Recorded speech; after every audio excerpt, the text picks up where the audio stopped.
Welcome to Star Trek Story, Myth, and Arcs podcast. Its 5-year mission to explore Star Trek arcs and themes, seek out new story directions, and boldly tell stories that no one has told before. Hailing frequencies open, sir.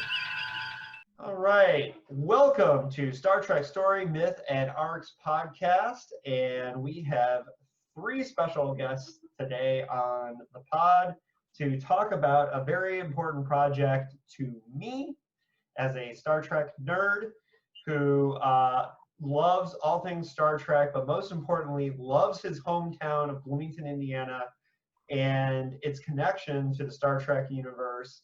It's something that many of my friends have heard me talk about for 25 years, like, hey, did you know that Catherine Janeway is from Bloomington, Indiana? Well, thanks to the 3 guests that I have today, no one is ever going to forget that Catherine Janeway is from Bloomington, Indiana, because they are putting it literally in stone. Starting with Mary Beth and Peter. Now, how do you pronounce your last name? I have one that's hard to pronounce too, so I'm used to this. Ketchmarchek. Ketchmarchek. Okay. Yep, that's good. Very good. Yeah. Mary Beth and Peter. And we're going to get to you in a minute for your full introductions. And then, of course, we have the artist who is making the sculpture of Catherine Janeway. Adam, and what's your last name, Adam? It's spelled N-A-H-A-S, and it's said a lot of ways, but it's Nahas. Nahas. Okay. And Adam, we're going to talk to you about the creation of the statue and your connection to the project, why you wanted to jump in. But let's start. Peter and Mary Beth, you are kind of the folks behind this, but I know a lot of people are working and involved in this. And we're going to want to talk about everybody at some point. But can you just introduce yourselves and, you know, who you are and how did you fall in love with Star Trek? I'll be glad to. I do first want to say, and we'll get into this more, Adam is not actually creating the monument. However, he, among other things, our project manager, and is making sure that all the various citizens and craftsmen are getting it done. But anyway, I'm Peter Ketchmarchek, and this is my wife, Mary Beth, and we pretty much are the co-founders of the Captain Janeway Bloomington Collective. And it was a project that we started about 1.5 years ago because we realized that our hometown of Bloomington, Indiana, did not have anything in it to commemorate that Captain Janeway was born here, or more precisely, will be born here on May 20, 2336. And so we launched this project, and then, as you said, it became a great team effort, pulled in a whole lot of other people, and that's the very basic facts on me. Like I said, I'm Mary Beth Ketchmarchek, and we were on Star Trek The Cruise, and I introduced myself as being from Bloomington, Indiana, home of Captain Janeway, and they said, well, do you have a monument there for her, like they do for Kirk? And I said, no, but we should have. And we proceeded to talk about all the wonderful marketing ideas on how to get that monument. And we were on the way back from the airport. Peter started messaging the city councilwoman about it. So yeah, we came off the cruise incredibly pumped up with this idea and just jumped into it. This was the Star Trek The Cruise 3 in 2019. And literally before we made it back home to Indiana, we were setting it up and making contacts and starting what turned out to be a long and very fruitful process. So, I mean, if you're going on a Star Trek cruise, you're serious trekkers. So how far back does your relationship with Star Trek go? And what was your first Star Trek? And you know, like, where did it start for you? Both of you. Well, I've been a Star Trek fan my whole life. My older sister was a huge Trek fan, and we watched it in the 70s. I watched the reruns in the 70s, and always enjoyed it. It was just sort of in the background and part of life. Then when Next Gen came out, it was very much rekindled. I've been watching the movies, but having it available on television every week was a wonderful thing, and it group of friends and I would get together every week and watch. And it's really sustained since then. I've watched all the series as they've come out, enjoyed them, rewatched them in recent years. And then it started to fade a little bit. And by just pure coincidence, we went on Star Trek The Cruise 2. And that was about the time Discovery was coming out. And then my love of Star Trek was completely reinvigorated. And yeah, I've been more into it the last 3 years of my life than I probably was since I was a kid. Right. Well, because I'm sure when you go on something like the Star Trek cruise, you get to know the community in a much wider way than just being a fan, just watching a TV show. Oh yeah, they become like family. Yeah. Other cruisers, it's like being on a whole ship full of your cousins, except I have more in common with them than I do my cousins. But you know, they're just a really nice group, and a lot of the actors are so wonderful on these cruises. And Janice Cosby, she comes and interacts with all the fans, and Mary Chieffo is really good about getting out and interacting with the fans, and she's really easy to talk to, and it's just a wonderful time. Yeah, and I know it means a lot to the actors and the people like that specifically the cruises like are something that they talk about is looking forward to. Adam, what's your relationship to Star Trek, and how did you get involved in this project? I was actually brought into it by Peter and Mary Beth's passion. I was not a follower, and I've been kind of won over by Captain Catherine through Peter and Mary Beth. They approached me about a year ago, kind of with the hat on of me. I have a background as a sculptor. I've worked on a lot of sculptures over the years, and large and small, local, international.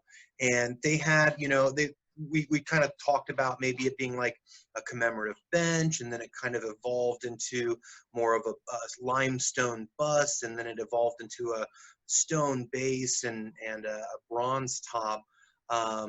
And then I also run a creative nonprofit, and we thought we might be able to help out with some of the fundraising and a little bit of help with the finances and the ability to umbrella under our nonprofit status so we could get donations from fans. So I come at it from originally an outsider, but I feel like I'm part of the family now. I'm one of the cousins. Absolutely. Yeah. Well, and I'm sure you probably started watching and learning more about the story from there, right? Mm-hmm. Absolutely. Yeah. And that I'm sure that just makes it a more fun way to watch it for the first time too, is like you're gonna automatically be a part of the legacy of the show forever as you're watching. That's a neat way to enter into it.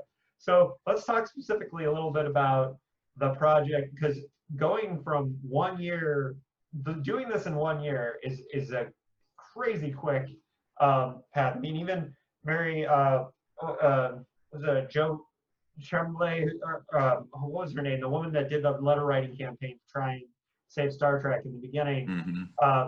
Trimble? Yeah.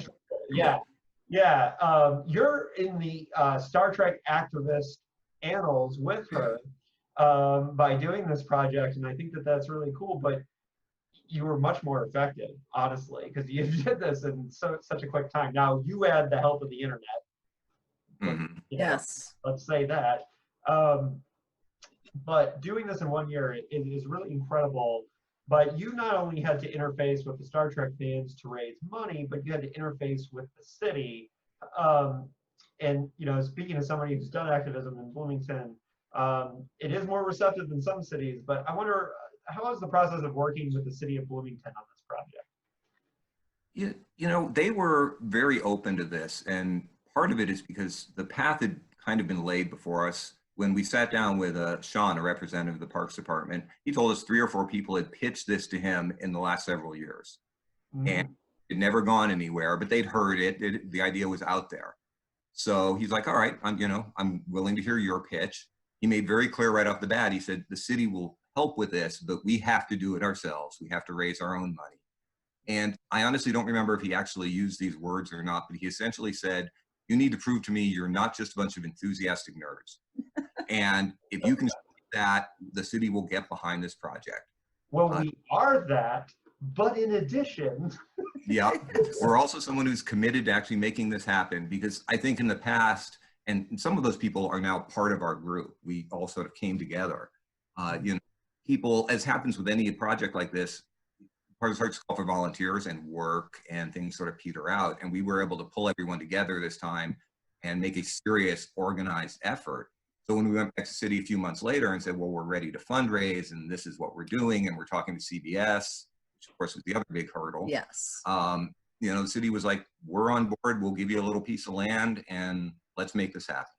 So it's a hard sell. Bloomington, as you said, it's an artsy community. There's public arts works all over the place, and this kind of fits in with that.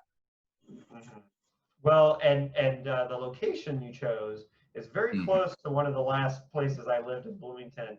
I used to live on the corner right across from the Rainbow Bakery. So very, very close to where it is. So that's a very meaningful spot for me too. I really appreciate the choice of doing it by the Wonder Lab. I think that's great messaging for kids. You know, and we'll talk about the role of Janeway in leadership later in this interview. But so the city did give the spot to you. Yes. Yeah. That was our top choice initially in the proposal, and there was some talk that it might get moved further north or possibly south on the trail. But all in all, with I don't know if our existing relationship with the Wonder Lab affected it, but it ended up just really coming together and working out. And Wonder Lab, I'm sure, is excited about having it there, right? Kate Mulgrew is also very excited about being next to a children's science museum. Yeah, that is cool. And you know, yeah, I'm sure that for them it's a no-brainer of like, you know, it's something that they know will attract people to the museum too, because Star Trek fans are going to come from all over, especially Star Trek fans in the Midwest are probably going to road trips out of this. And yeah, they loved the idea. And our original unveiling event, they were going to be doing a Science of Star Trek for kids all day on the same day that we were having the unveiling. So we really partnered with them, and we're hoping we're going to be able to do something like that again in October. Obviously, they're still working out a lot of the protocols and how they're going to deal with the new normal. But you know, they said, "Oh, Science of Star Trek, we can do that. We'd love to do that." And you know, they were all over this project and love it. Yeah, and it seems like I read the article in the HT, and it seems like the local media, at least the newspaper, has been very supportive. Has the media in Indianapolis and the TV media, have they gotten involved, or? I know that the Indy Star did get involved. I heard back from the foundry that we're using up there that's doing actually transforming it from clay into bronze. They heard a story from the Indy Star about it, but this was a few months ago. Well, I'll tell you, it's an interesting note that in 2019, the story about the Janeway Monument was in the top 10 of the Herald Times articles that were read. And it was the only one in that top 10 that was a feel-good story and not something about not good things. Yeah, crime or disasters or things Farmers like market. that. Yeah. Yeah, it's interesting. And I think I would imagine that most Bloomington residents are, you know, when they hear the idea, maybe they're not Star Trek fans, but I think everyone can agree that it's something positive and it's a positive message. Yeah, Yes. the first 6 months, we spent a lot of time, Mary Beth and I were out at tabling here, talking there and bringing this up to people. And, you know, there were one or two people who kind of went in a silly fictional character, but just about everybody else was interested. And when we actually told them, you know, it's not just about Star Trek, it's about this woman, this scientist, this leader, this role model, and how that should be memorialized, as well as something fun for Star Trek fans that'll bring in lots of tourists. Most people were pretty interested in it. It was, again, it was not hard to get a lot of good community buy-in. And, we said we took it out to where people were, and people were very enthusiastic about it. Yeah. I think also kind of the resurgence of Kate Mulgrew and Orange is the New Black definitely help us connect with some of the younger people. Younger people, that are in this yes. town, being like a college town. So when we said Captain Catherine Janeway, certain demographic of people definitely latched onto it. And then when we said Red, from Orange is the New Black, other people were like, oh, that's the same person. Wow, that's and so I think that really created some synergy that really brought this whole project and moved so quickly, like you said. Yeah. Well, and I've been a fan since Remo Williams' The Adventure Begins, but I know that doesn't pull in as many Mulgrew fans as But it's a niche, I'm sure. Yeah. Well, I should note that I did see Remo Williams in the theater at the College Mall when it came out. I'm one of the probably 10 people that did. But yeah, Kate Mulgrew fan going way back. So okay, so you've got the location, you've got the buy-in from the community.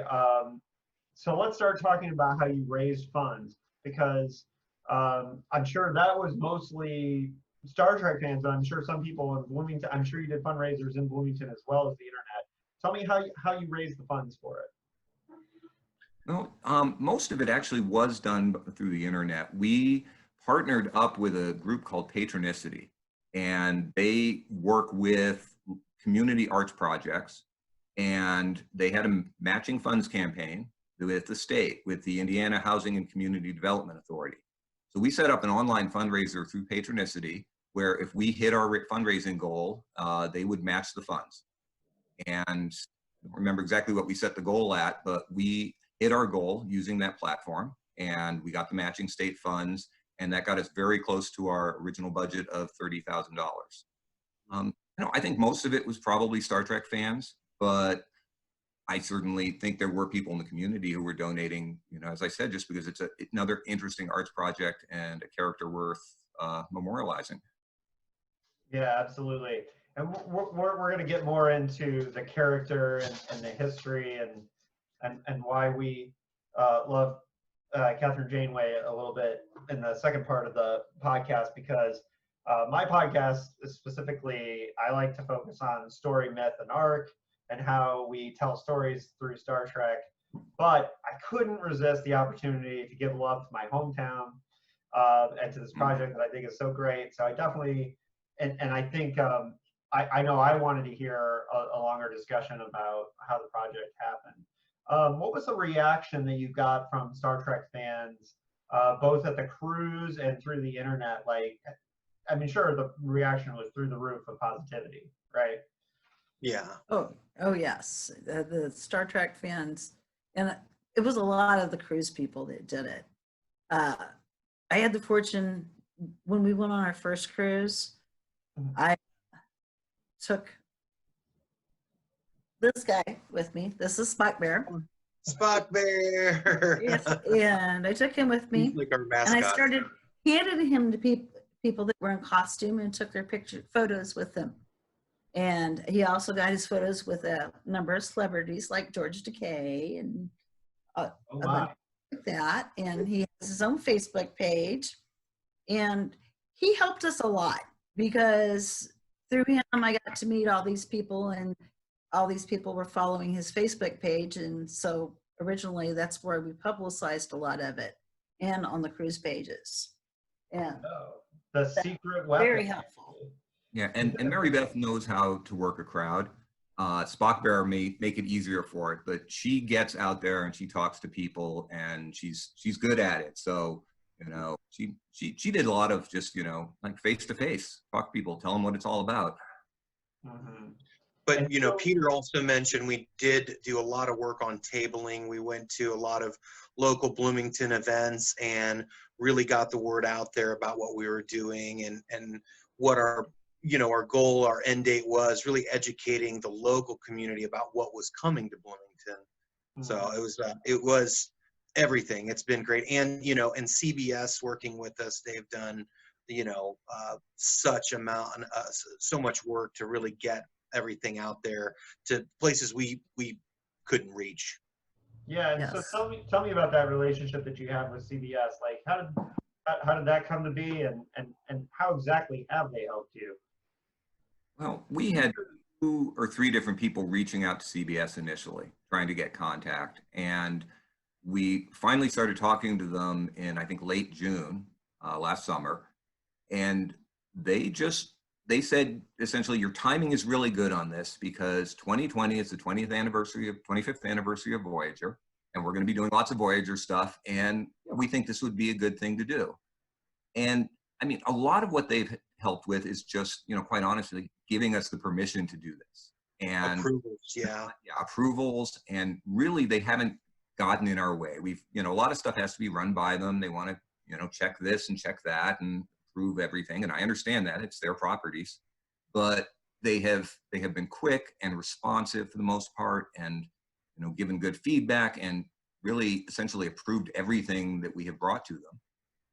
And, you know, they provided some publicity as well, but, you know, they agreed to do this. And, you know, CBS honestly doesn't always have the best reputation for working with fans. And they told us as much, that they've had to shut down a lot of projects because they didn't go to CBS. I think they liked that we reached out to them.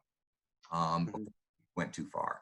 Yeah. So they've helped, you know, all the way along the way, in part just kind of staying out of the way sometimes. And that's been very nice. Yeah. And I do think, you know, because of the Axanar thing and that they've gotten the bad reputation for that, but Star Trek as a franchise, I know with speaking to John Ordeber, who was already on my podcast, who edited the Star Trek novels for 12 years, he had, you know, it was funny because I thought that maybe he had an antagonistic relationship with the studio, and he very much did not. And, you know, when I said, you know, how was it working with the studio? He's like, the studio, by which you mean me calling Paula Block on the phone and talking to her specifically, because she was the person that he always interfaced with. And it wasn't the studio, it was a person who, as he put it, knew as much about Star Trek down to Spock's blood type as I did, you know. And you know, so it was fun for them. They had a great relationship. So yeah, it sounds like CBS was excited that you guys came to that, you know. I bet that They gave us the keys to the castle. They let us roam in and, you know, do our thing. yeah. We were even able to be on a conference call with some of their art people to talk about how Kate Mulgrew likes to be portrayed and how things were done, and they sent some photos to our artists, and so that they would know exactly what she liked, and they were very helpful with that. Yeah, and that's true. Yeah, they really helped with setting her posture, her pose, her hair. There's been a lot of, preferences made that really helped us nail down the best way to portray her and the best way that she wants to be portrayed, you know, and in that sense. So let's, all right, let's switch gears a little bit from the project directly, and let's talk about Kathryn Janeway and how she ended up getting the hometown of Bloomington, Indiana. But I think we should first introduce people a little bit to Bloomington. And I think starting with myself, but then going around, I'd like for everybody to talk about their relationship with Bloomington, and kind of, for the people out there that are listening that have never been to Bloomington, have no experience with Bloomington, can get kind of a flavor for it, okay? And my personal situation is that I moved to Bloomington right after my kindergarten year when I was in first grade. I consider Bloomington my hometown, but I wasn't born there. I grew up there since first grade. My father was a professor at Indiana University, and anyone who doesn't know Bloomington should know that it's a college town, and Indiana University is an enormous part of Bloomington. Although, as it were, I was a cutter. I didn't go to IU ever, in the sense of And that's a reference to Breaking Away, which is a movie that takes place in Bloomington. Everybody should see that. But I grew up in Bloomington. I never went to IU, but I was around IU my whole life. I root for Indiana basketball, of course. A big IU basketball fan my whole life. But Bloomington is, besides being a college town, it's a very artistic town. My reference to Bloomington is that I grew up in the punk rock and hardcore scene of Bloomington, skateboarding, and around Bloomington, and with one of the people who helped get the skate park built that doesn't exist anymore at the site, by the way, where the Wonder Lab is now, which used to be our skate park. Pretty much almost the exact same spot, by the way. So very much near where the Janeway Monument is going to be. But Bloomington is when I lived in Portland, Oregon, people used to call it Big Bloomington. So I know Portland has the distinction for keep Portland weird, but Bloomington's a fun little weird town. And I think everything, almost the entire culture of the city revolves around the farmer's market, which is a really cool and fun aspect of Bloomington. It's like kind of the heart of everything. And I'd imagine you probably tabled at the farmer's market. Well, you haven't been keeping up on the farmer's market, and that's a whole rabbit hole. Yes. Well, I do know about that, actually. Yeah, there have been problems with that recently. Well, we can say that there have been new solutions, new farmers markets, and new opportunities for farmers that have opened up. Artists and Alley, our group, has helped out the People's Cooperative Market kind of emerge from some of that. But we don't need to get into it too much. But it's definitely a very farmer. It's totally surrounded by a lot of farm community, but it's got those hills that give it that Oregon feel. It is, some people call it the cultural oasis in Indiana. There's definitely a lot of, IU brings a lot of cultures and religions and just a massive, great, diverse group of people to this town. We've got, really strong Tibetan community here, and with the school, the business school, the medical school. There's just so many great things. You talked about the art, and this town, I think the town's known for its food, honestly. But if you've ever been to 4th Street in Bloomington, there's just so much variety there. Yeah, the Indian restaurants on 4th are great. So Peter and Mary Beth, you're not originally from Bloomington, but you've lived there for a long time, I take it. I moved here in 1994. Came up here to work and moved up here with my children, and fell in love with the town. It's just so nice, and it's got so much cultural and opportunities for young people, and I saw it as a good way for my children to get a good education and a culturally rounded one. And I was really, I love the Beeline Trail. I don't know if you've been back since the Beeline Trail was installed, and it's very wonderful walking bike path through Bloomington, and it's full of art, and soon we'll have one more piece of art. And,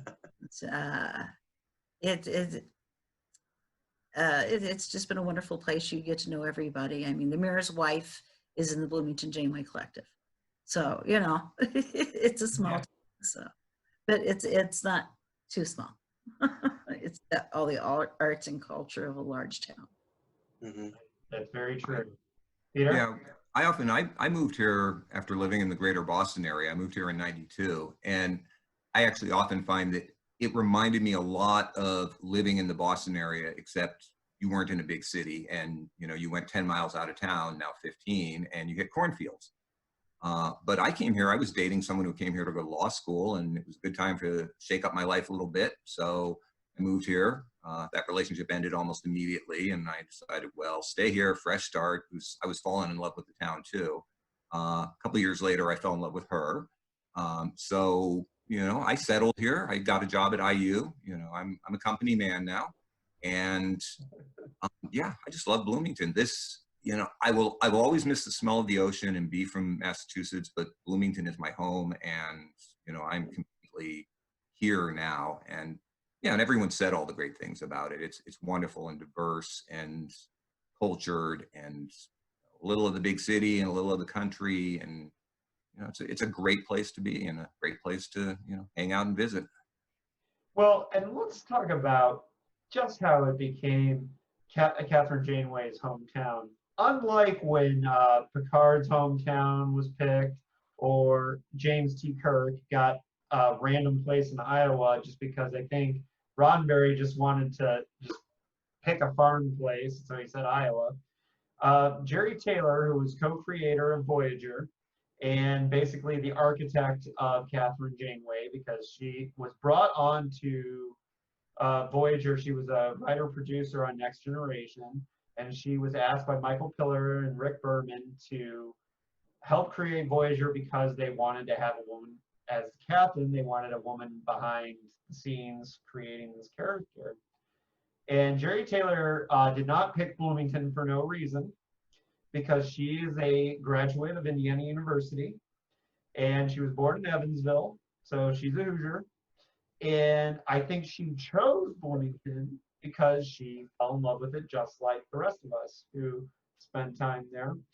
And I think very specifically, when I think unlike those other homes for the captains, we can guess at least that Jeri Taylor was paying homage to a place that she loved, enough so that she left her papers to the Lilly Library in Indiana, which we'll talk about in a bit.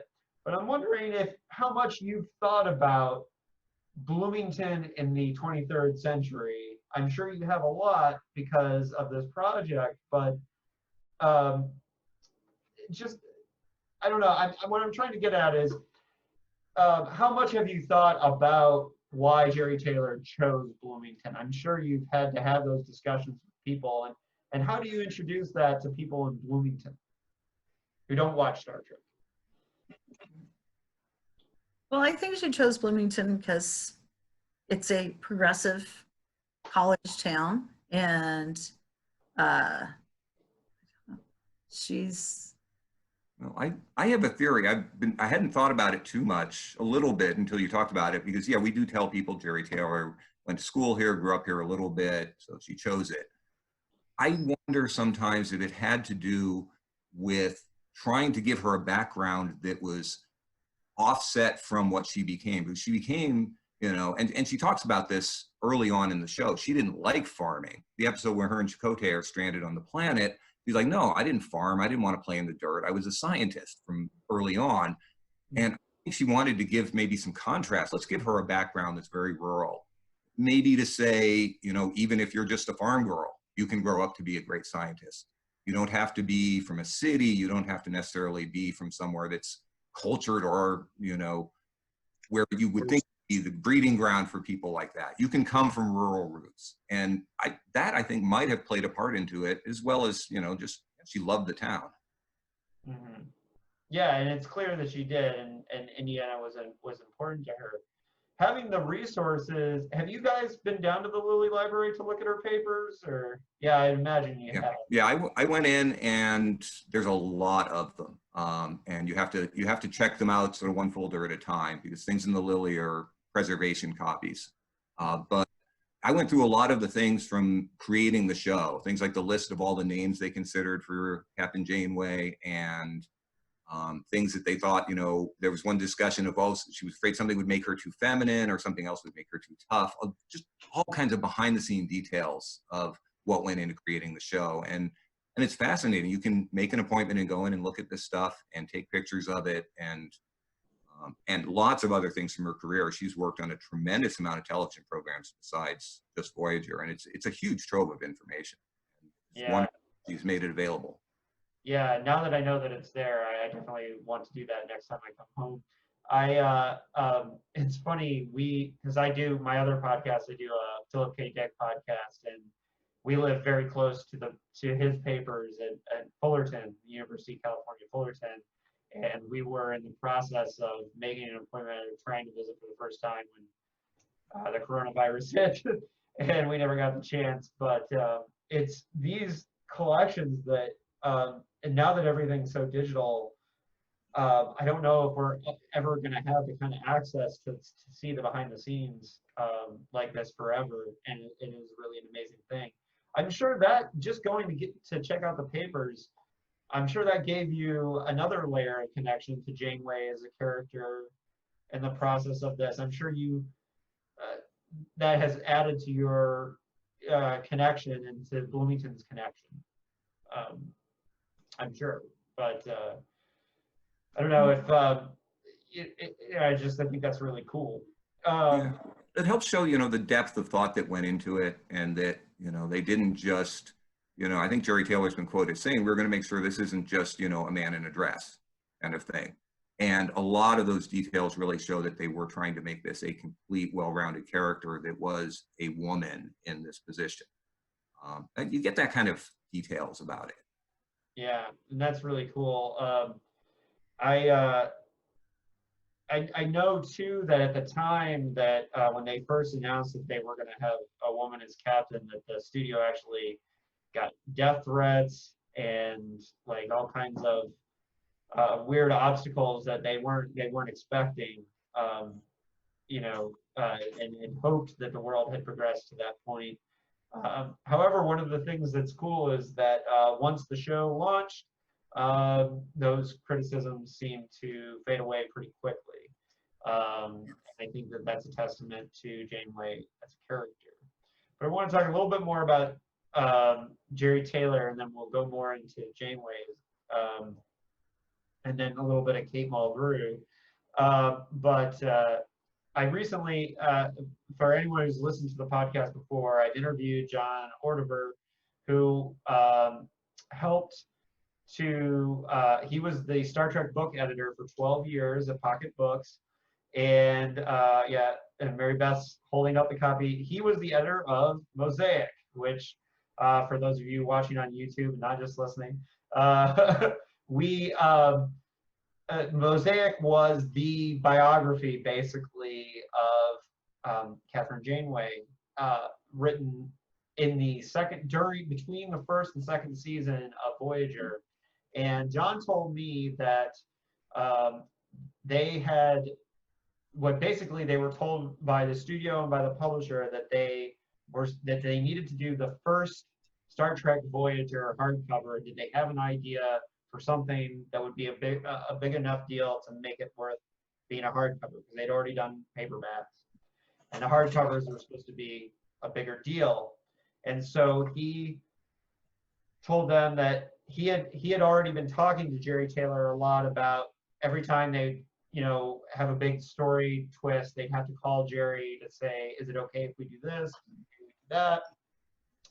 And so he already had a relationship with her, and he said to her, like, hey, Jeri, we were thinking we wanted to have Janeway's biography, something that told her backstory as the first Voyager hardcover. Would you like to write it? And she initially said, I'm way too busy. I can't do it. And then John said that he was like, okay, well, we'll try to think of something else. He hung up, and he said a week later, Jeri Taylor called him back and said, nobody else can do this. I'm going to do it. I'm going to write it. And she took 9 months to write it. And he said that the first time she called him, she said she was so used to writing scripts that she could do in a week, that after it took her days to write the first 2 pages, she said, how long do I have to write this? And he said, you have 9 months.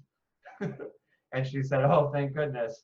And she came back, and John wanted me, and I know I'm talking a lot, I'm sorry, I just wanted to get all these out because John was very passionate about wanting me to say this. is that a lot of people believe that Jeri Taylor may have just written an outline for it and farmed out or had ghost written the novel by one of the stable of Star Trek authors who wrote prose, because she hadn't written a prose novel before this. But John wanted to make very clear that she wrote every word of Mosaic, and she took it very seriously, and she was a great work that, she was very serious about writing the novel, and she wrote it herself. And I think what's important is, and I know, Mary Beth, you might want to speak to this because you said you read it recently. Bloomington does play a role in Mosaic several times. Yes. Yeah. What was it like for you reading Mosaic, Jeri Taylor's novel about? When I was reading it, I was actually doing tabling this summer, and I was reading it at the table. And it was just really interesting to hear the references, to see the references to Bloomington, and running through cornfields, and then later her and a friend of hers, her friend went to Indiana University, one of the most prestigious universities outside of Starfleet Academy. I believe is real close to the quote in the book. But it's nice to hear Indiana University will still be there. it was just really interesting to see my hometown talked about so much, and Captain Janeway's future and our future. Well, and I remember when I read the book, when it came out, I called my father to tell him. I tried to explain to him, because he's not, my father doesn't read a lot of fiction to begin with. He's a political scientist who taught at SPIA. And I read him that part about Indiana University being prestigious. And he said, because at the time SPIA was always the #2 political science school behind Syracuse, where I was living at the time. And he said, I'm pretty sure by the 23rd century we'll beat Syracuse. And I said, but you know what, Dad? We beat Syracuse in the NCAA, so it doesn't matter. Somehow I bet that wasn't quite good enough for him. When you were talking about Jeri Taylor actually writing the book, I find it believable because I can picture her having that initial conversation and, rational takes over. I'm too busy, can't do it. And then she probably went home and went, who am I kidding? Because yes, no one can write this besides me. This is my baby, my character. And she stewed on it for a week because she knew she didn't have the time, and then said, no, I'm going to do this. And once she made the decision, I have no doubt that she sat down and hammered that baby out. Yeah. And I think Jeri Taylor throughout this is going to be a hero though. And look, I'm a writer, so I'm always going to want to honor the writer, right? And so a lot of why I'm putting this much energy into this is a writing podcast. Mm-hmm. And, I want to honor what Jeri Taylor did. She chose Bloomington for a reason. She was honoring the place where she went to school. And she was the architect of Catherine Janeway. Long after she left, she stayed a creative consultant for Voyager. And I'm sure Brannon Braga, who ran the show after she left, probably in matters of serious Janeway discussion, probably always went back to Jeri Taylor, probably called her and said, what would Janeway do? I know that CBS still confers with her. They were working on another Janeway book, another biography, and they still go to Jeri Taylor for that. Yeah. And another funny story that John told me was, and this is partially on my podcast, is he started a series called The Day of Honor, which was interconnected stories about the Klingon Day of Honor that was supposed to take place in all of the series. And he suggested to CBS, hey, we want to tie it into Voyager. Can Voyager do an episode that takes place in the Day of Honor to connect to the books? And originally Paula Block from licensing said, I'm not so sure. And John actually just went ahead and called Jeri Taylor and said, hey, I know Paula didn't want to do this, but do you want to do the Day of Honor on the show? And she said, yes, actually I do. I want to connect it to the books. explain to me what the Day of Honor is. And he said, it's like Yom Kippur for Klingons. And then she said, she's like, well, I'm a Shitska from the Midwest. Explain to me what Yom Kippur is. And they did make Day of Honor became an episode of Voyager. And I think it's really neat to see, you know, how she, you know, wanted to work with John and the novel universe is very cool. And I just wanted to give major props to Jeri Taylor for creating the character. So, and I want everyone to keep her in mind when we talk more about the character. Certainly, and it's worth noting, next to the statue of Captain Janeway, we're going to have an informational table, and there's going to be an entire section on it devoted to Jeri Taylor and her influence. So she will be right there, you know, 300 years along with the statue, and people will definitely know who she was and what her influence was. That's great. So I had this quote from Kate Mulgrew. So let's talk a little bit about Kate Mulgrew, who played Catherine Janeway for 7 seasons on Voyager. And this quote is from Dragon Con in 2009. She said, "I had to put my foot down. I went to the network heads and I said, you don't understand. It's fine for Bill Shatner to be hopping from planet to planet, or even Mr. Stewart, God bless him. But I don't think, and I was of childbearing age, can do this. I want the audience to regard me seriously as a commander." I thought that was a great quote. Have you had any interaction with Kate Mulgrew? Do you know how she feels about this project? Well, yeah, she's very enthusiastic and is on record on several events talking about it. We got to present her with a picture on the cruise. We had a piece of art commissioned by J.K. Woodward that we were giving away as a donor gift. And one frame, Voyager over the Bloomington courthouse. So we got to talk to her there briefly. And, you know, when she's been asked about it, both on the cruise and at other occasions, she's been very enthusiastic. And there's one recording that is done where she was told that it was going to be next to the Wonder Lab Children's Science Museum. And she was honestly really giddy when she heard that. She thought that was just the most wonderful thing. Yes. Oh, yeah, wow, and that is amazing. there's the picture. Thank you. All right, Adam. I think I have to voice up a little bit so the camera switches to me, so you'll see it. Yeah. There you go. Yeah, it's beautiful. Well, you're on gallery for the recording. Oh, okay. I wasn't sure. Sometimes the recording will just go with the whoever's the loudest. And if you're listening on the podcast, he's showing a painting of the Bloomington Courthouse with Starship Voyager above it. So go on over to the YouTube page and check out the video if you need to. Yeah, that's amazing. And so at the cruise, you were able to, I'm sure she was just beside herself with, you know, I mean, she has been on the record that there was a lot of sacrifice involved in playing this role, because she missed a lot of her children's upbringing because she was working so many massive hours in order to be the captain of a Star Trek show when they were young. So I'm sure That's very true.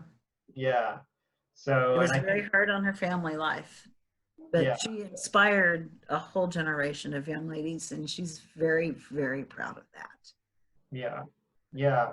So let's talk about Janeway as a character. She's a commander. Yes, she went into Starfleet to partially follow in her father's footsteps, who, if you've ever read the novel Mosaic, she was desperate to get the love of her father, who she saw as distant, who I believe died in the Cardassian War, but it's been a long time since I read Mosaic. But actually, she lost him when him and her fiance at the time were test piloting a craft and it went down. Right, which actually, okay, now that you mentioned that, and since we always talk about arcs on this podcast, that directly ties to the arc of Tom Paris and her future surrogate father, Admiral Paris. Way to go, Jeri Taylor. That's writing an arc. I do have to point that out. So Janeway was a scientist. That was her background. Voyager was meant to be a science vessel. I think her role as inspiring scientist is a huge part of probably why Kate Mulgrew was so excited that it was close to the Wonder Lab, I'd imagine. I'm sure you're getting stories pouring in from young women that have been inspired into the sciences. Do you have any stories you want to share with us about that? I mean, we've had a number of people come up to us, and it's kind of amazing how I hate to say they all sound the same, but people who come up and have just said, you know, I was at a dark time in my life, or I was struggling with something. It often is related to education, but more than anything else, it's I had a project, I had something I had to accomplish that I didn't think I could get through.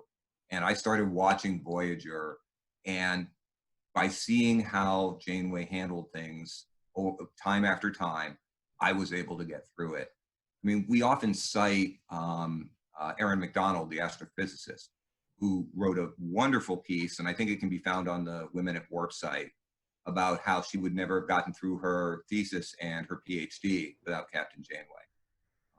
But, you know, yeah, we do have people come up to us in a variety of ages, including some younger people, the ones who don't need to be told she was red from Orange is the New Black, who say, yeah, Janeway has influenced me, and I'm doing what I'm doing here in my 20s because, you know, she led the way. And one of the dedications of one of the people who donated was, I forget the young lady's name, but it was physicist because of Janeway. And that's what she wrote. She donated to us, the cause. So now I could be wrong about the plaque that goes with it, but because I haven't looked closely at it, but it looked like you had a picture of our Milky Way galaxy, and I'm imagining it's showing the distance. Yes. That Voyager had to travel to get back to Earth. And I think that the important point that you're making there is that there's a lot of cool things about James T. Kirk, Jean-Luc Picard, Benjamin Sisko. But Catherine Janeway and her story is the impossible task of getting her crew marooned on the far side of the galaxy in the Delta Quadrant all the way home to Earth, which in the course of the series takes all 7 years of the show, is a statement on resiliency and leadership. And so when I saw that, I thought, now that's really cool because it's tying the story and the message of leadership and not giving up that is so core to Janeway as a character, and making it a part of the monument. And so I love that. Compromise her values while she did it. No. Yeah. Well, and she did get them back and realized she didn't do well. She didn't get them back soon enough. Traveled back through time. And did it again. Got them home quicker. Again, faster, which is pretty impressive leadership as well. And so, what do you think? I mean, overall, what do you think the statue itself and the monument will say to people who have never seen Voyager, who just walk upon it, who just walk up, maybe they've never seen the show, about female empowerment and leadership? I mean, really, you know, we are hoping people will look at this and say exactly that this woman was an inspiration. This woman was a role model. This woman, you know, inspired so many others to accomplish things that they didn't think they could. And it was predominantly women. I have had one or two men come up to me and say that they found Janeway to be an inspiration as well. But I hope that they will just look at it and say, this was a character, fictional or not, who, because of their existence and their presence and their actions, has led to more good in the world, and more good people doing good works, and more people feeling that they can accomplish whatever they want to and need to. And that they'll also think it's just a really cool, you know, tribute to Star Trek. And it's very important to note in Star Trek canon that Catherine Janeway makes Admiral before Picard. So This is Yes. true. She does. Yeah, and there were a few people who thought we should make the statue an admiral, but she's known as a captain, and we really thought that was the way to go. I don't know. yeah, I understand It's that. discussed. I'm sure it was. It's about the journey, right? Not the destination. Hmm. And she it's the story is of her being the captain. I think Yes. that's very important. Yes. I want to make a note. My phone is low on juice. Do you guys have something inside, or should I run and go grab a cord real quick? Yeah, go ahead and grab a cord because I want to ask about the creation of the art. Well, and Yes. then I have one question about. So it wasn't until season 7, episode 2, that Janeway actually mentions Bloomington on the show, which is key because I think that's after Jeri Ryan had left. That I think that it's important to note that Mosaic, unlike many novels, Mosaic is actually in that regard. He tells 7 of 9, I'll take you there, right? It's a beautiful place. I'll take you there. So I'm sure fans are wondering, have you invited Kate Mulgrew and Jeri Ryan to make that trip that was talked about in episode 7 or season 7? Well, we have not invited Jeri Ryan, which doesn't necessarily mean that we won't. Kate Mulgrew was invited to the initial unveiling, and we were in discussions, but honestly, we had picked a date that she was already booked, but she was invited then. Then of course, COVID and the pandemic, everything's been sort of thrown up into the air, and schedules are up in the air. They just recently canceled Star Trek Las Vegas. We are in communication with Amy, who's part of Kate's team, and talking to her, and we hope to have some involvement from Kate. But right now, there's too many variables, too many things that aren't decided. But we're talking with them, and we are working on it, and hoping, whether it's virtual, we're going to have to see how this all works out, that hopefully she'll be involved in some way. That's a very cute doggy you have, by the way. This is Saru. He Oh, events and tabled with us this last summer. Mm-hmm. Oh, excellent. Some people's attention. Yes. Yes, named after the Kelpian. Very cool. Yes. Yes, very cute dog. So Adam, let's talk about I do want to mention too, one last thing on that is that if Kate Mulgrew can't make it to the unveiling, that just means another event you get to throw when she comes to visit it for the first time. Yeah, she has said that she would like to do a photo op with it at some point. Again, that was pre-COVID, and we're not sure when that might be able to happen. So, we're optimistic, but it's kind of wait and see mode. Of course, our event, given the new normal that we have, will have a virtual component to it as well as the unveiling. And so, who knows, she might be able to join us for that part of it anyway. Yeah. Possibilities there. Yeah, I hope I could take part as well. It sounds amazing. Adam, so take us through how this is actually created. So there's a lot of facets to this project. Many of you, for those of you that haven't actually seen some of the renderings we're doing, the sculpture is going to be a few different materials. The bust from the waist up will be a bronze. It will be a cast bronze. That material will be about ½ inch thick. Then the base will be a solid piece of local limestone, and the plate that's on the front of it will be ½ inch. I think it's called aeronautic or aviational aluminum. So those are kind of the 3 different elements that we're using. And obviously, the stone part of it, while still difficult to create, is mostly the subtractive method. They're going to be taking a much larger stone and working it down. One of the design elements that I'm particularly proud of is The stone base, when viewed from above, will be the Star Trek Voyager comm badge symbol. So you're going to get this unique view of it whenever you look at it, like on Google Maps or any kind of like overhead. And then the plate that goes on the front is actually going to have letters cut out of it. So what the letters that you see will be the limestone shining through, and the plate will be the space in between all the lettering. And then the process that takes the longest is the casting process. The casting process requires it to go back and forth between a positive and a negative state.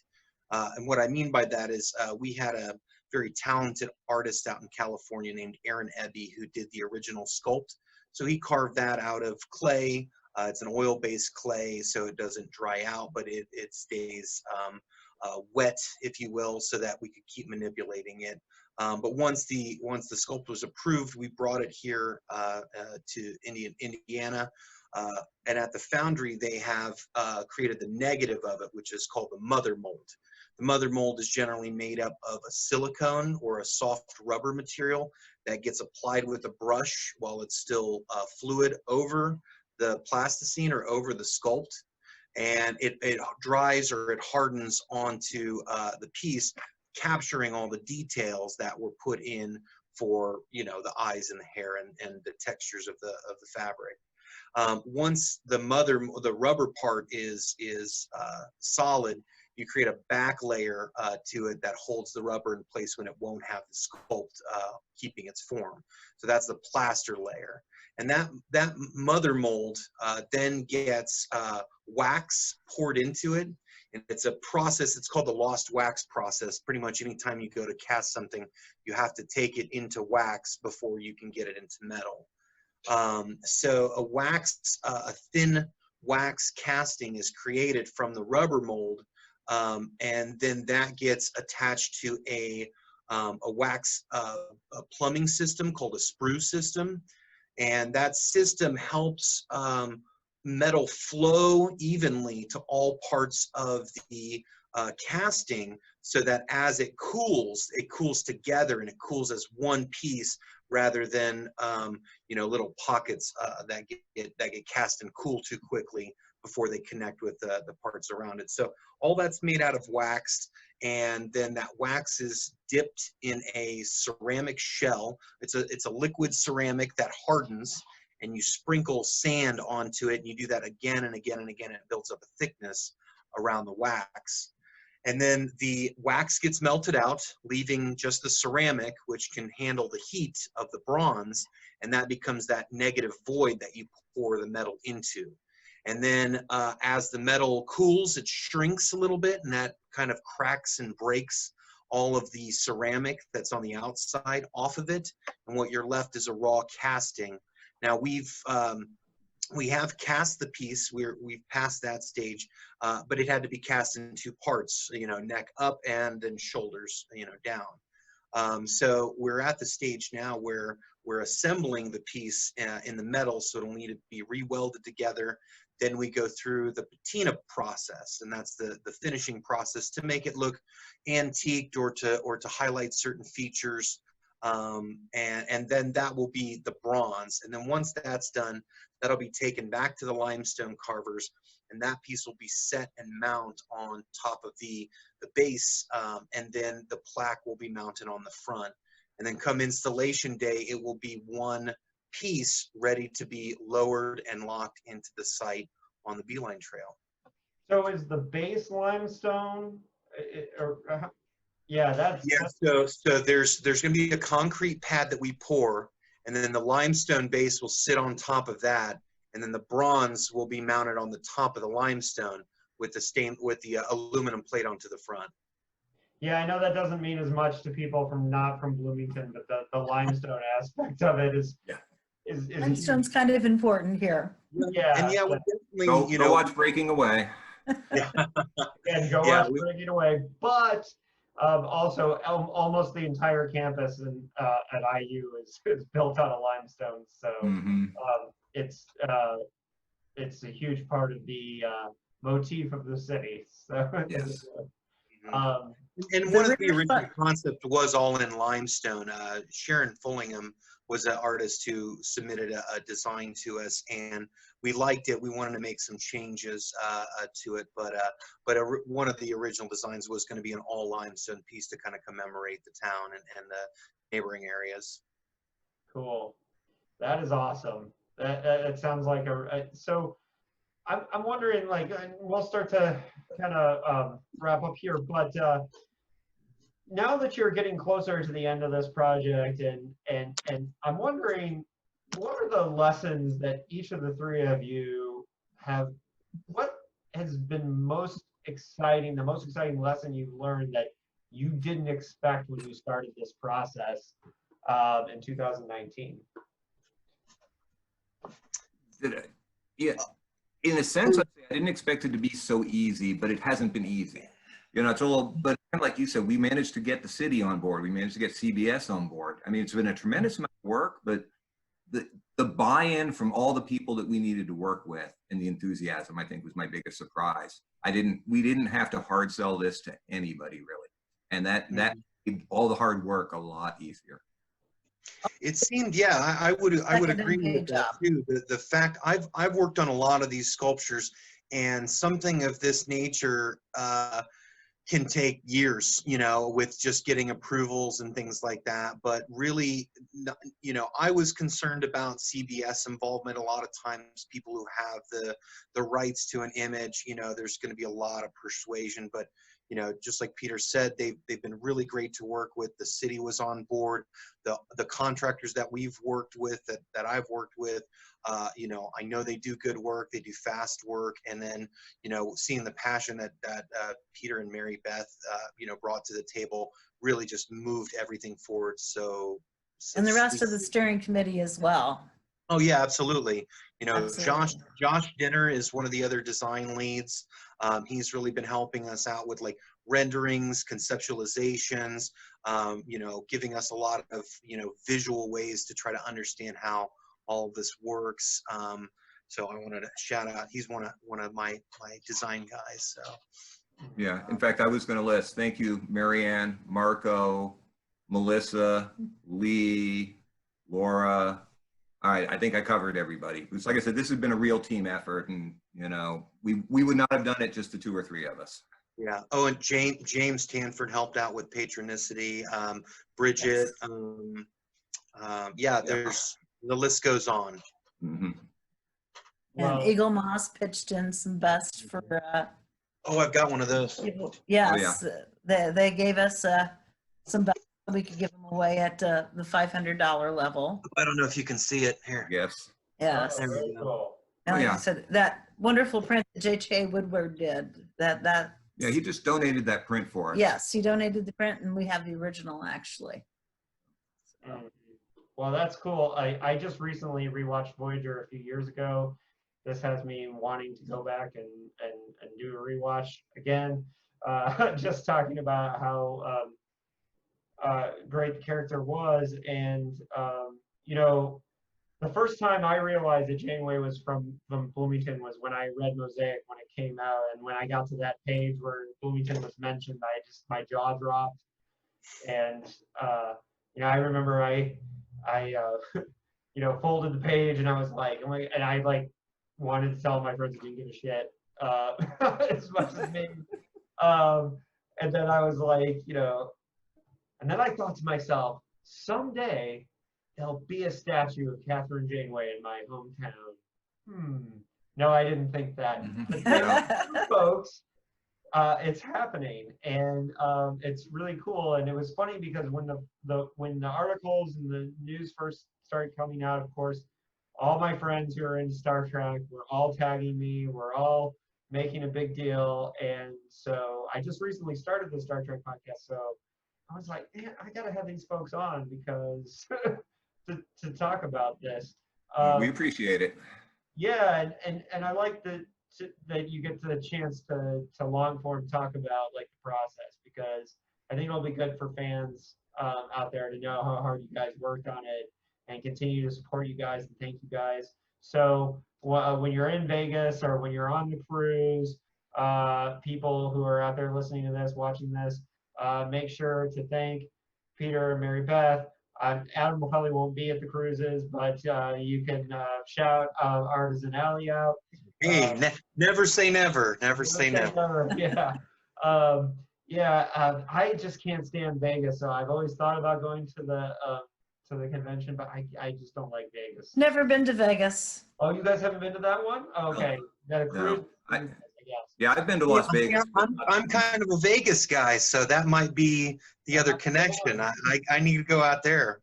Yeah. I hear it's not as close and personal as the cruise is. I mean, Yeah. not like you're going to bump into the stars on the turbo lift. The cruise really spoils you. There's no doubt about it. Yeah. Well, and I know that the intimate relationship between the fans and the actors is a huge part of the cruise, and everyone talks about that. And the cruise is the reason why the actors from the different series have become friends. You know, that you know, there's always been a close relationship between the cast of each individual show, and in that regard, I'm sure. Have you guys had? I'm sure the other members of the Voyager cast have probably reached out to you guys or thanked you guys for doing this, because you know that's their captain, right? And yeah, you know, so surprisingly, they haven't, even though we have done our best to make them aware of it. So, hey guys, if you're out there watching this, you know, reach out to us. We'd love to have you involved. Absolutely. But especially we briefly talked to Garrett on the cruise, you know, and again, they're aware, but you know, they're busy folks. I do know. Yes, yes. Well, and I hope that if not for the unveiling, but that they'll come visit Bloomington for many reasons. But you know, Hope so. yeah, and come do that. You know, and have that experience.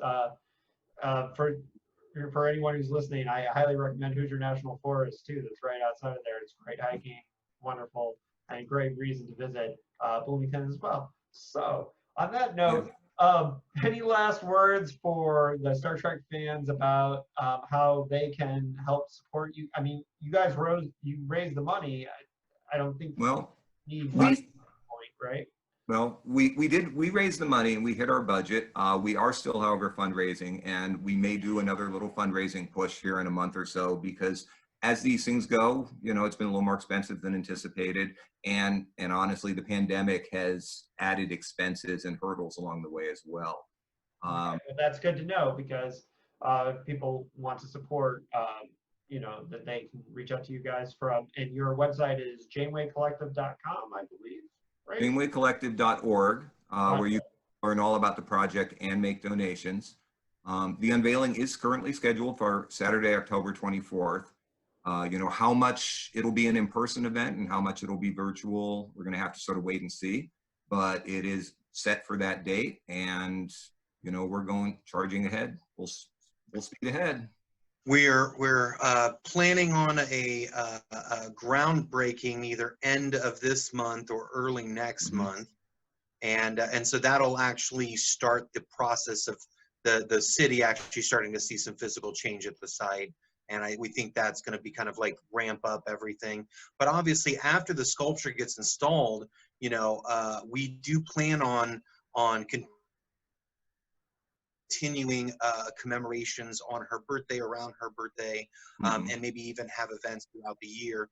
But you know, all of that stuff, you know, is based on kind of the follow through with the community, see how everyone enjoys it. But I'm sure it's going to go off without a hitch.